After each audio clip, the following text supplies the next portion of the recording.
Ayan, ito nga po pala si nanay, isang mangyan at half Tagalog, half mangyan. Sa kanya iniwan yung mga gamit na kanyang nasirang asawa.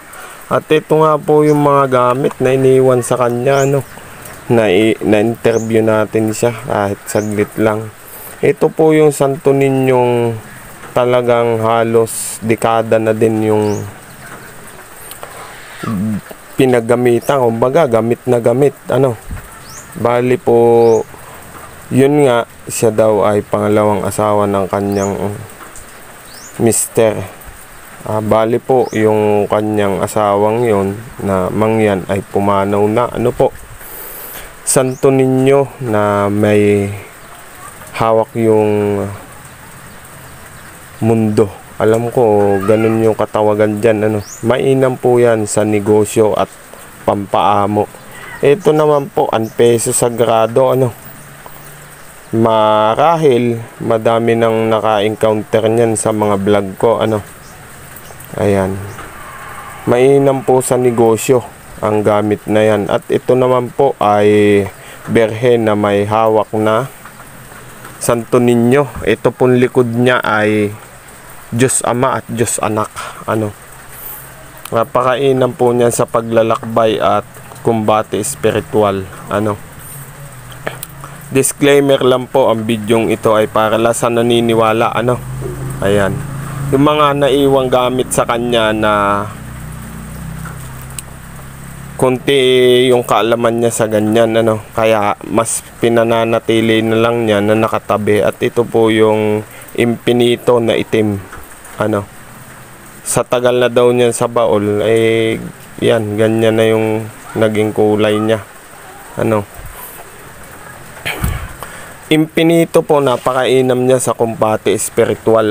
Kalimitan mga gamit po yan ng mga faith healer. At yun nga, meron din siyang taglay na lihis sa kapahamakan.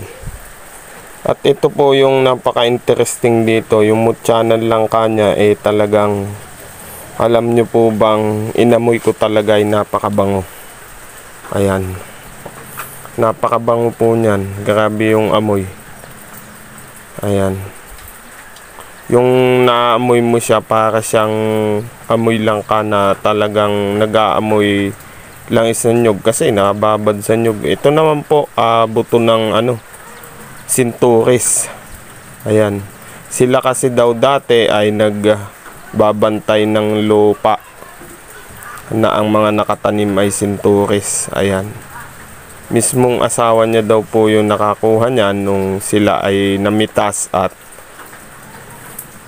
kumakain ng sinturis. Ang video pong ito ay para lang sa naniniwala po mga kamangyan. Ito po ay hindi sa pilitan at hindi ko din po alam kung yan po ay palilimusan. Bale, tayo po ay napunta lang sa kanila kasi nabalitaan ko na madami siyang mga gamit na tangan. Grabe po yung mga gamit niya kasi matatagal na. Bukod doon, talagang pinasakit ho yung ulo ko dito. Madami din silang mga bantay sa bahay. Kasi nga dahil nitong mga gamit, madaming mga gabay na ando doon pa sa bahay nila. Ito, alam nyo, halos inamoy ko ito. Inamoy ko ito ng inamoy. Grabe talaga yung yung amoy niya. Sobrang bango. Ayan. Binibiro ko nga ako, saswapan ko yung langka. Baka daw magalit yung kanyang asawa.